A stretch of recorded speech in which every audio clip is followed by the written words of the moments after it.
Mapapagod, pero hindi susuko. Alam mo ba na may dalawang uri ng pagod na pwede mong madama? Una, yung pagod na itutulog mo lang at pagising mo, okay ka na. Pero may isang uri ng pagod na talagang kakaiba. Yun ay ang pagod na hindi nadadaan sa pahinga. Isang pagod na magpapahiwatig kung gaano kabigat ang mga problema mong daladala. Pagod na magpapanginig ng mga luha sa mata.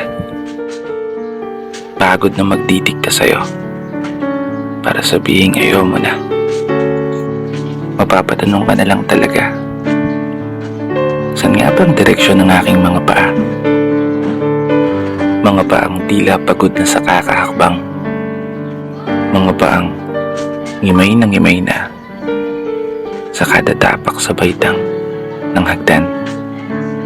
Isang hagdan na magdadala sa akin patungo sa isang palapag na pinapangarap ko. Mapapagod pero hindi susuko. Magpapahinga pero hindi hihinto. Para sa pamilya at para sa pangarap, palaging pipiliin na magpatuloy.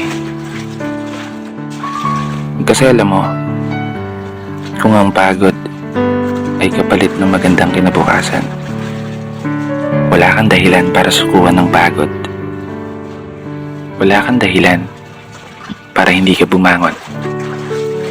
Wala kang dahilan para tuluyang magpalamon sa pagod na magbibigay sa iyo ng mga hamon at pagsubok na susukat sa iyong katatagan at kagustuhang makaahon, kagustuhang umasenso at kagustuhang magtagumpay at tuluyang makamtan yung magandang buhay na gusto mong mapasakamay.